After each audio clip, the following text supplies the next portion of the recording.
Bienvenue sur Digital News 47.25. Commençons par une ambition qui donne le vertige. On a longtemps parlé des licornes, ces startups à 1 milliard, mais c'est du passé. L'écosystème tech européen a désormais un objectif clair: faire émerger la première entreprise du continent valorisée à 1000 milliards de dollars. Oui, vous avez bien entendu. On ne veut plus seulement participer, on veut gagner. Comment? En arrêtant la naïveté. L'Europe lance une alliance inédite pour briser sa dépendance aux États-Unis et à la Chine. L'idée est simple: on arrête d'être de simples consommateurs de cloud et de puces étrangères et on construit nos propres champions, notamment dans l'IA et les semi-conducteurs. D'ailleurs, la régulation s'en mêle aussi. Bruxelles vient de donner un super pouvoir aux citoyens, une plateforme sécurisée pour lancer l'alerte anonymement en cas de dérive d'une intelligence artificielle. C'est le Batman de la régulation numérique. Et la souveraineté, ça passe aussi par le commerce. Les députés français ont voté une taxe de 2 euros sur les petits colis hors UE. En clair, Shein et Temu sont dans le viseur pour rétablir une concurrence loyale et limiter le désastre écologique du transport. Mais l'Europe, c'est aussi l'innovation financière. Tony Parker, oui, la légende du basket, s'associe à l'entrepreneur Éric Larchevêque pour lancer The Bitcoin Society. Le but, utiliser le Bitcoin comme trésorerie pour les entreprises et défendre la liberté d'entreprendre. Pendant que l'Europe s'organise, aux États-Unis les compteurs s'affolent. Alphabet, la maison mère de Google, frôle les 4000 milliards de dollars de capitalisation. Pourquoi? Parce que l'IA est partout. Google vient d'ailleurs de lâcher une bombe pour les développeurs avec Google Anti-Gravity. Oubliez le code ligne par ligne, vous fixez un objectif et des agents IA codent, testent et déploient pour vous. Le développeur devient un pilote stratégique. C'est d'ailleurs fascinant, mais ça pose une question: sommes-nous dans une bulle?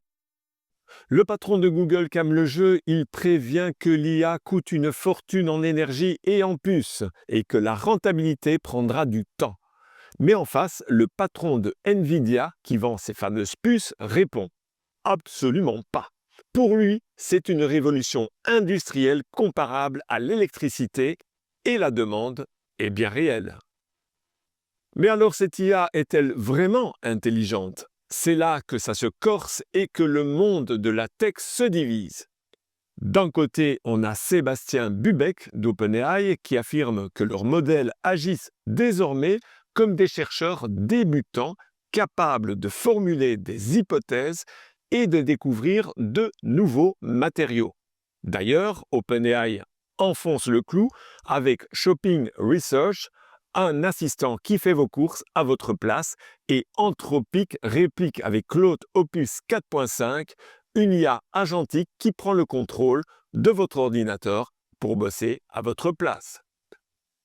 De l'autre côté, on a le coup de tonnerre de la semaine. Yann LeCun, le géant français de l'IA, quitte Meta.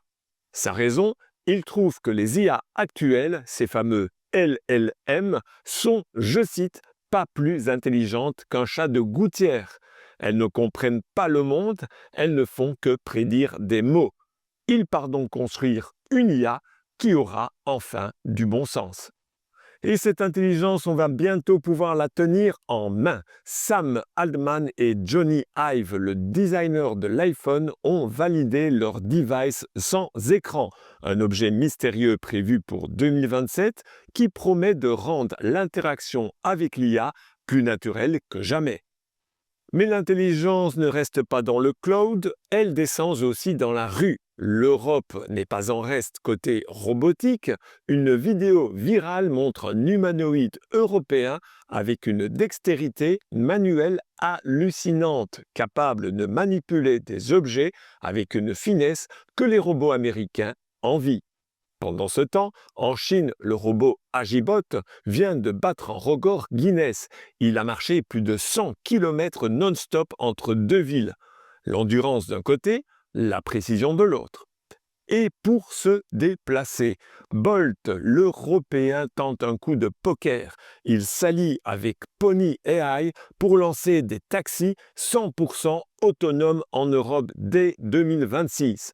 C'est risqué avec notre réglementation, mais s'il y arrive, il grille la priorité à Tesla sur notre sol. Et pour finir, levons les yeux au ciel. La bataille de l'espace fait rage. Amazon attaque Elon Musk frontalement avec Léo, son Internet spatial qui promet d'être 5 fois plus rapide que Starlink. Mais Starlink garde une longueur d'avance sur le terrain. L'Ukraine devient le premier pays à activer le Direct to Cell. Concrètement, votre smartphone 4G classique se connecte directement au satellite pour envoyer des SMS et même quand tout le réseau terrestre est détruit. Une technologie de survie littéralement.